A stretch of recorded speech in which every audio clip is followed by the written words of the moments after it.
Muito bem, todos sejam bem-vindos ao nosso canal Shabbat Shalom. Quem vos fala, seu amigo em Cristo, Alberto Bazarello. Tudo bem com vocês? Olha, conforme prometido, estou gravando o vídeo sobre o falecimento do rei Davi em um Shabat. Mas, Alberto, qual a relevância do falecimento do rei Davi, do Meller Davi, em um Shabat? Logo, logo vocês vão saber, e esse vídeo tem muita relevância e muita aplicabilidade espiritual para a sua vida, para nossas vidas. Primeiramente, quero saber de onde que você está assistindo esse vídeo. Eu estou aqui direto do Rio Grande do Sul. Está um friozinho aqui, mas está valendo a pena.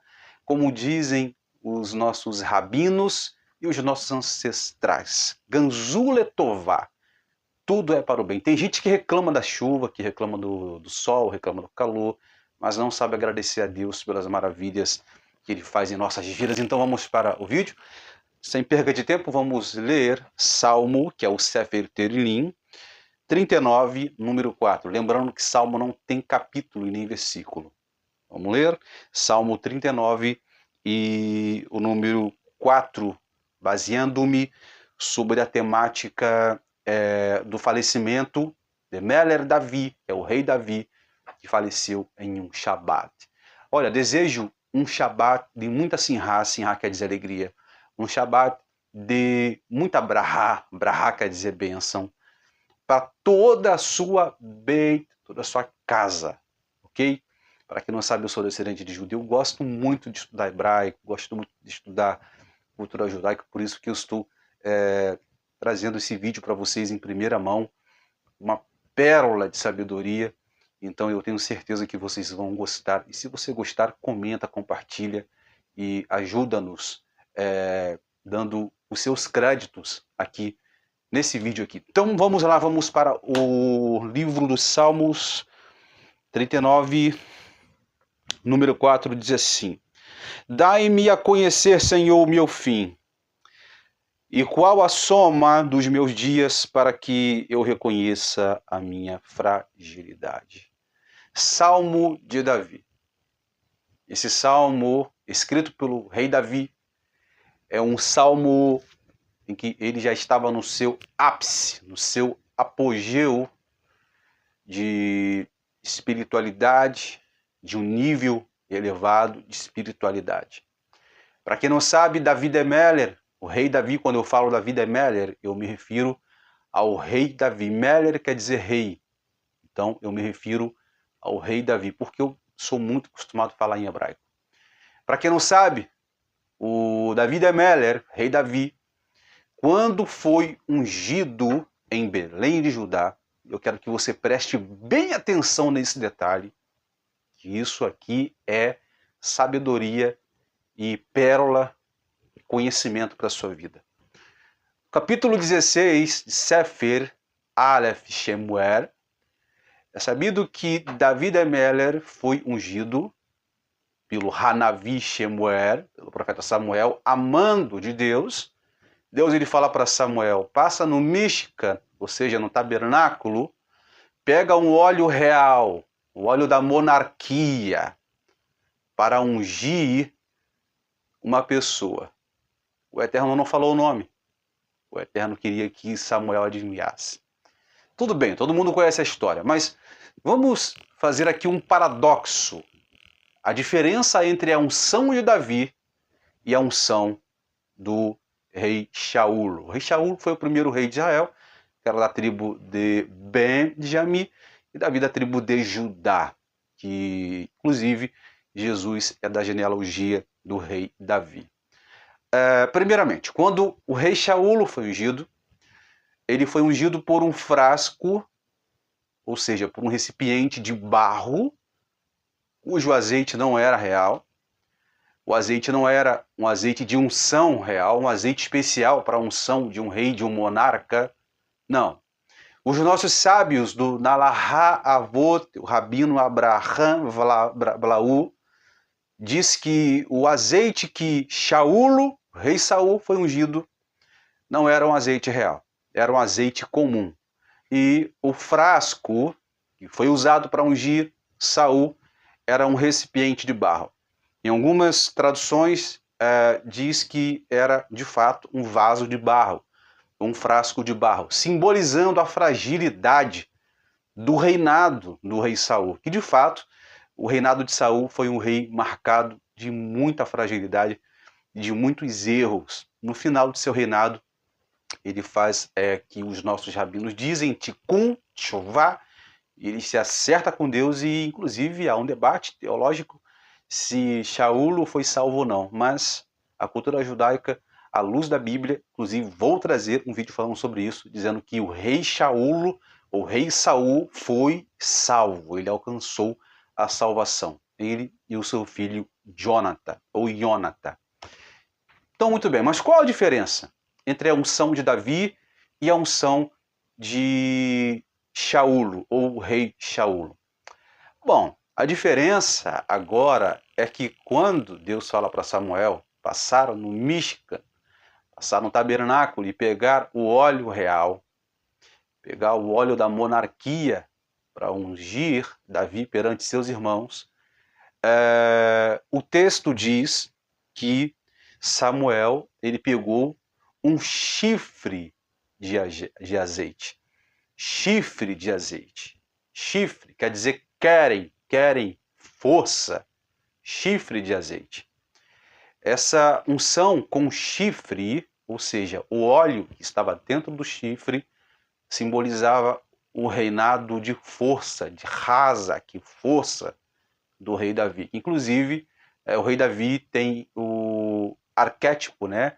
Alguns arquétipos de Machia de Jesus. Então, Davi, ele é ungido perante seus irmãos por um chifre de azeite. Chifre, simboliza força, ou seja, o reinado de Davi foi um reinado de força. Davi teve erros, também teve acertos, mas nenhum rei da Bíblia foi comparado ao rei Davi, pois seu reinado foi marcado de muitas conquistas. E outra coisa, Davi, ele não tinha só força física, não. A força que ele recebia era do Ruach HaKodesh, do Espírito Santo, do Espírito de Deus. Davi também era um erudito de Torá. Davi, ele estudava a Torá, ele estudava os mandamentos. Todos os Shabbatot, Davi, ele reunia crianças, jovens, adultos para estudarem Torá. Qualquer criança da época de Davi sabia interpretar quaisquer passuquim ou versículos da Torá, pois o reinado de Davi foi um reinado marcado de muitas conquistas. Outra coisa, Davi era um homem temente, obediente, e ele ouvia ouvia a voz de Deus. Todas as guerras que Davi travava, primeiro ele se consultava a Deus através do Urim Vetumim, que era aquele peitoral que tinha 12 pedras entaladas no peitoral das 12 tribos de Israel, e o Eterno falava através de Urim e Vetumim. Davi, vai para a guerra. Davi, não vai para a guerra. Davi, faça isso. Davi, não faça aquilo. Ou seja, Davi era obediente a Deus. Ele ouvia ouvia a voz de Deus. Por isso que ele foi ungido por um chifre de azeite. Querem força, diferente da unção que nós vemos de muitos pastores por aí, que se dizem ser ungido. Eles profetizam, mas a unção deles, quando profetizam, cai no seu pé de tão fraca que é. Porém, Davi era um homem de muita força, que ele enfrentou o gigante, Gadol Golias, desafiou o povo de Israel. Davi falou, quem é esse incircunciso para afrontar o exército do Deus vivo? Mas vamos chegar agora no ápice da mensagem. Eu apenas dei uma introdução aqui para vocês terem uma noção de quem foi o rei Davi. Esse versículo, ou que eu acabei de ler aqui, o versículo de número 4, Davi de Meller, ele pergunta ao Eterno sobre o dia da sua partida.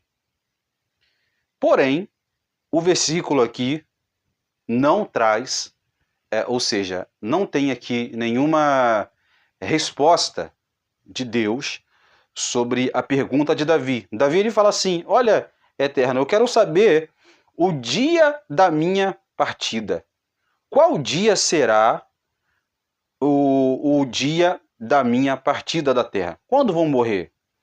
O Eterno, aqui nesse versículo, se cala. Porém, preste bem atenção, porém, no Tratado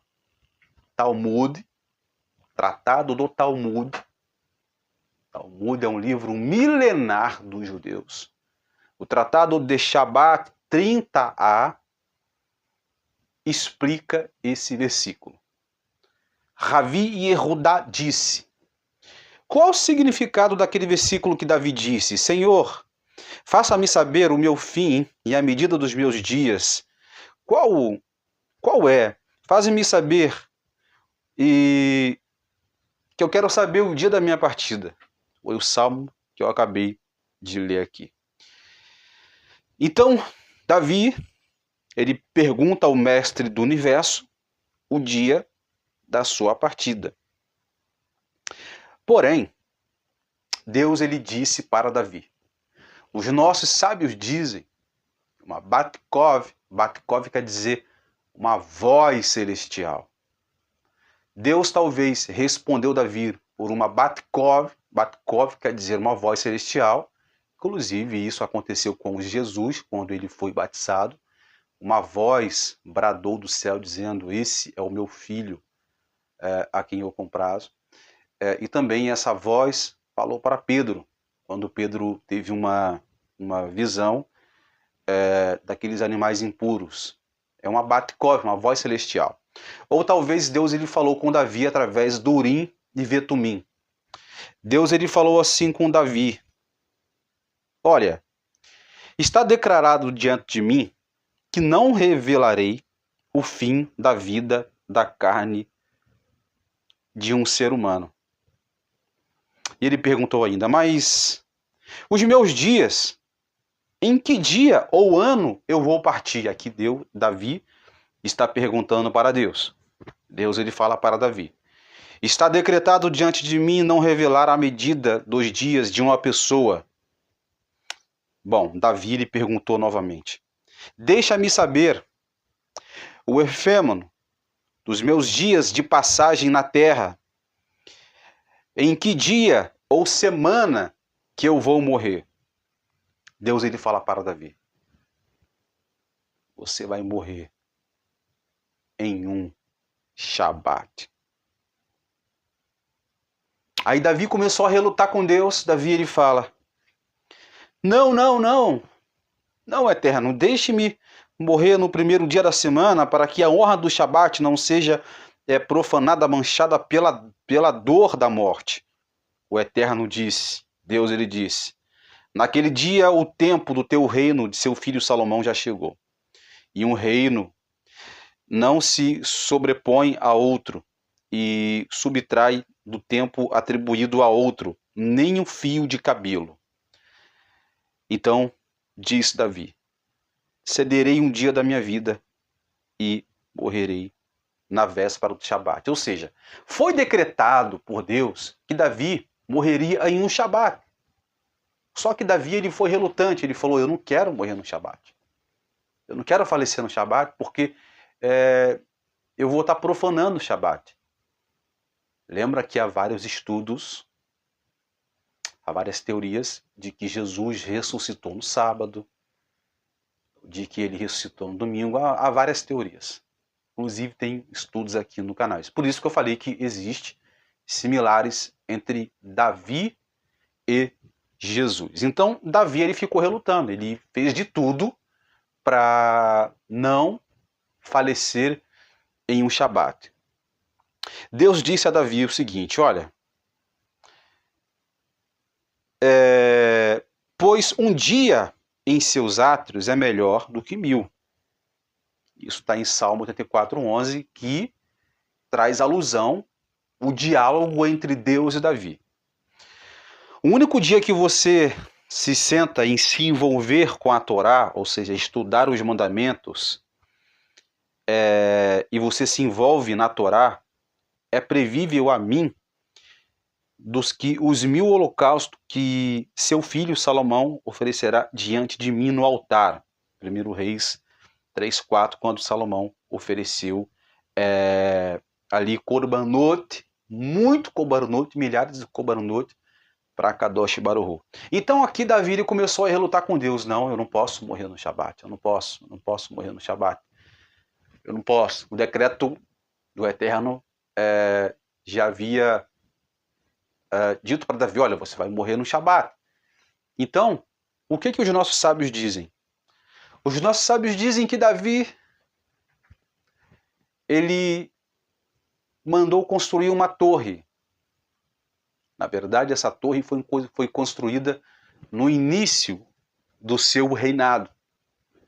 E os nossos sábios dizem que também Davi ele pediu para fazer uma moeda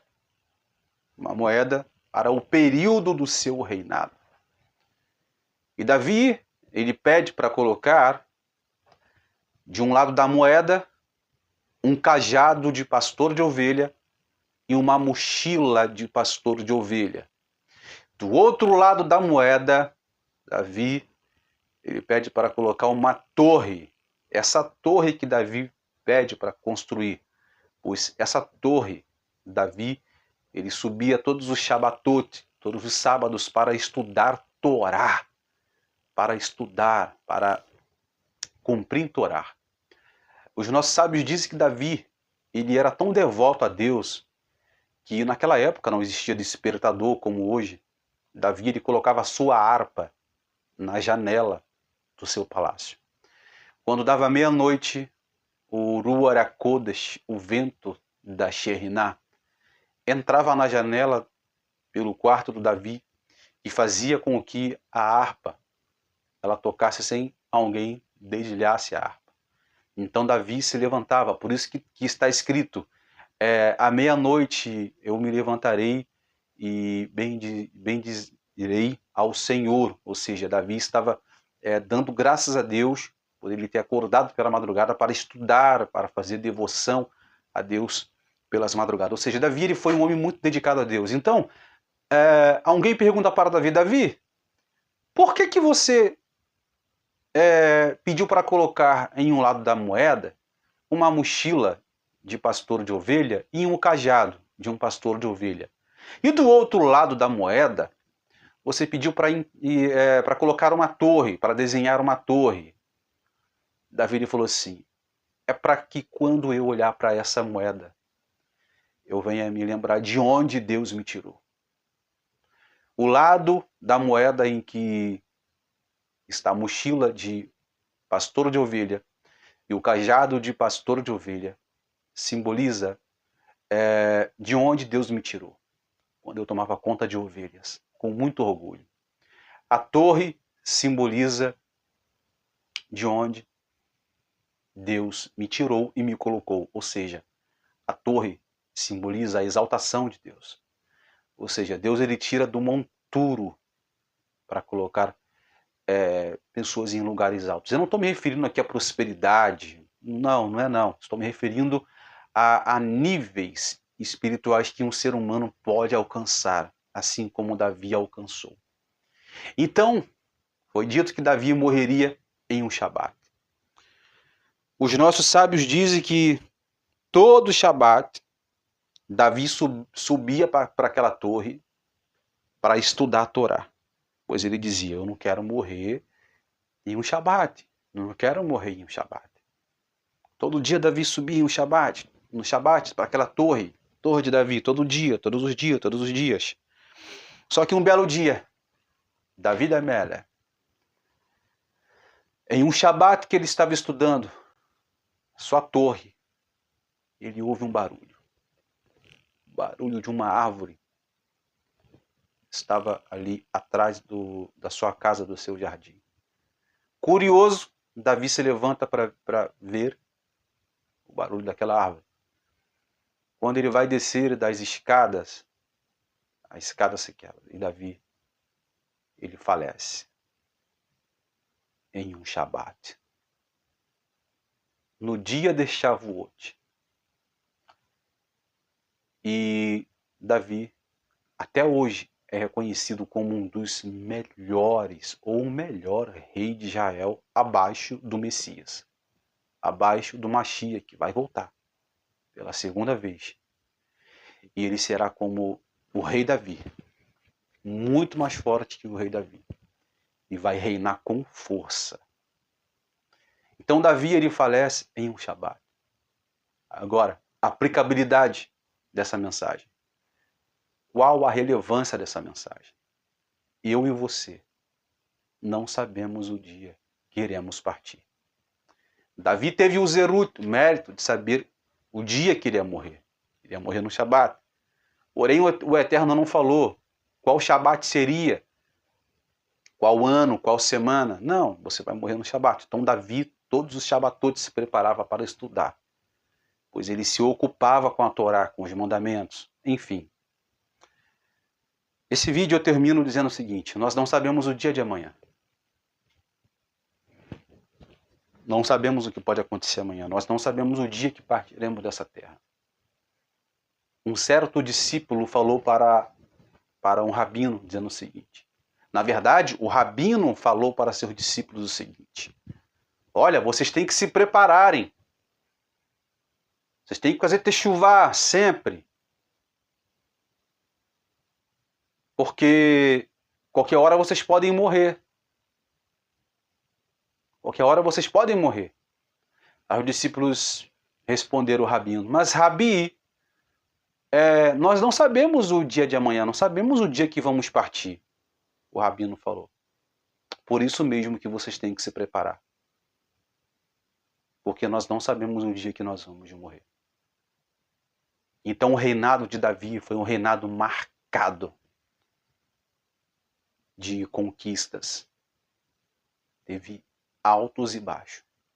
Mas Davi até hoje é considerado, para os judeus, para os evangélicos, para os muçulmanos, todas as religiões, como um dos melhores reis que já passou por essa terra, abaixo de Jesus. Se você gostou desse estudo, desse pequeno estudo, deixe seu comentário. E outra, eu quero gravar um vídeo, se Deus quiser, Bezat Hashem, com a ajuda de Deus, sobre a proibição de acender fogo no Shabat. Eu não vou contar aqui o que eu vou falar, não. Vai ser surpresa. A proibição. Qual o significado da proibição de Êxodo, parece que é 35, 3, de acender fogo no Shabat? Vai ser benção. Quer assistir esse vídeo?